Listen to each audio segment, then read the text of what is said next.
Arrêtez! Mais arrêtez!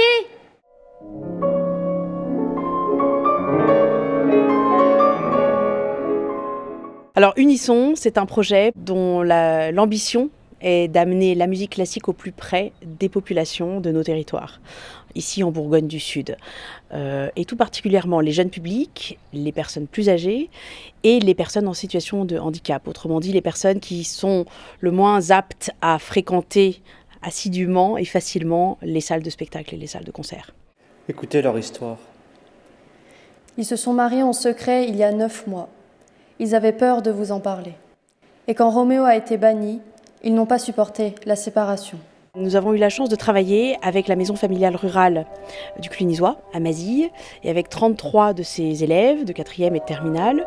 La maison familiale, la MFR du Clunisois, a une certaine proportion de jeunes qui sont porteurs de handicaps invisibles, des troubles de l'apprentissage divers et variés. Je crois que le travail que nous avons mis en place avec eux a permis à beaucoup de ces jeunes de communiquer entre eux et avec la musique, d'entrer en dialogue avec la musique, de dépasser leurs limites et leurs préjugés aussi sur un répertoire de musique classique qu'ils ne connaissaient pas, qu'ils ont découvert. Et ça nous a mis en dialogue et en situation de co-création assez fertile. Le projet a consisté à les faire réagir à 2 textes, un texte musical, celui de Prokofiev, qui a été préparé en amont avec la médiatrice musicale de l'école de musique du Clunisois, et puis le texte de Shakespeare, dont ils ont livré leur propre lecture, leur interprétation. Ils ont réécrit leur version de Roméo et Juliette avec une comédienne qui a animé auprès d'eux des ateliers d'écriture et d'expression théâtrale tout au long de l'année, entre octobre et avril. Et ce projet s'est concrétisé lors d'une représentation ici même, à Mazille, à l'église de Mazille, qui est une église romane, dont la restauration assez récente permet l'accès aux personnes à mobilité réduite en assez grand nombre. Cette église est magnifique. On a commencé à la faire restaurer en 2008, déjà un gros projet. Et elle a été inaugurée le 24 juin 2015.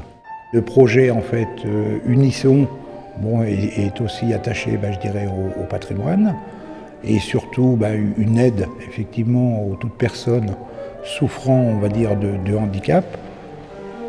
Et quelle que soit leur génération.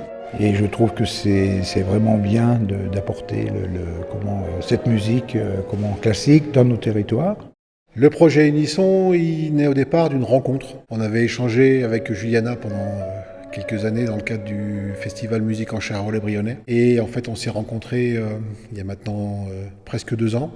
Et on a évoqué l'idée de pouvoir faire participer et découvrir la musique classique à des jeunes de milieu rural, à s'éloigner de l'environnement culturel, de découvrir et de se découvrir. C'est pour qu'ils soient réellement acteurs du projet et que malgré les handicaps liés aux troubles des apprentissages, on puisse les mettre en avant, ils puissent être fiers de ce qu'ils font. Concernant la Roméo et Juliette, ce qui est quand même pas quelque chose de facile à appréhender pour des jeunes, le travail réel a été quand même d'adapter cette pièce et surtout que les jeunes se l'approprient. Incroyable! Quand on va dire ça au Capulet, ils vont jamais nous croire.